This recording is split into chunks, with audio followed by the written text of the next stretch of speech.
présenter Métaux. C'est une trilogie. Et là, nous allons présenter le tome 1. Et c'est Yves Grevet qui l'a écrit. C'est les éditions Syros.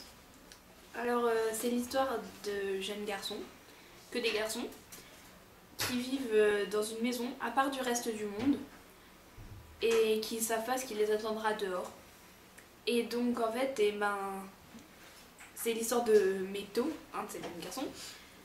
Et en fait, il est vachement curieux, il est pas comme les autres, il obéit aux règles, après c'est tout, il fait que ce qu'on lui demande et puis voilà. En fait, lui, il veut savoir ce qui se passe, il est vraiment intéressé par ce qu'il y aura après et tout, donc du coup, il va s'embarquer dans des choses dangereuses et tout. Voilà. Et en fait, ce qu'il y a dans Métaux, c'est que Métaux n'est pas le vrai nom de Métaux. Métaux ne s'appelle pas vraiment Métaux, c'est un surnom qu'on lui a donné, comme à tous les autres enfants. Comme un des enfants qui s'appelle Octavius ou Claudius, c'est un faux nom. C'est-à-dire que ces petits garçons, à la base, on les ramène ici. Ils leur font croire qu'ils sont perdus. Ils leur donnent un nouveau nom. Ils leur retirent leur identité. Ils leur font penser qu'ils sont quelqu'un d'autre. Ils essaient de le restructurer à l'image qu'ils veulent qu'ils soient. Pour en faire quoi, on ne sait pas. Une arme, on ne sait pas. C'est ce que Métaux va chercher à découvrir.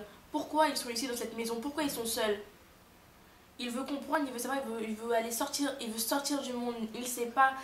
Et en fait, on a l'impression dans ce livre que c'est la famille qui donne leur enfant comme ils donneraient une vache sacrée à un dieu ou quelque chose comme ça. Par exemple, les enfants sont c'est comme s'ils étaient sacrifiés en fait.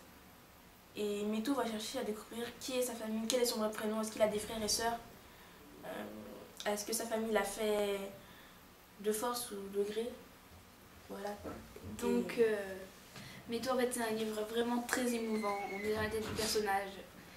Et puis, franchement, c'est trop génial, quoi. Et je dois dire aussi, oui, c'est vrai que j'ai beaucoup aimé ce livre, il est passionnant, ça a une vraie histoire, on ressent quelque chose quand on lit ce livre, on a envie de continuer à le lire. Et aussi, qu'est-ce que je voulais dire déjà? Je vous conseille de ne pas lire le synopsis qu'il y a derrière parce que ça va gâcher un peu l'histoire. Voilà, si ce n'est que ça. Et continuez à le lire, hein, surtout, si vous lisez le premier.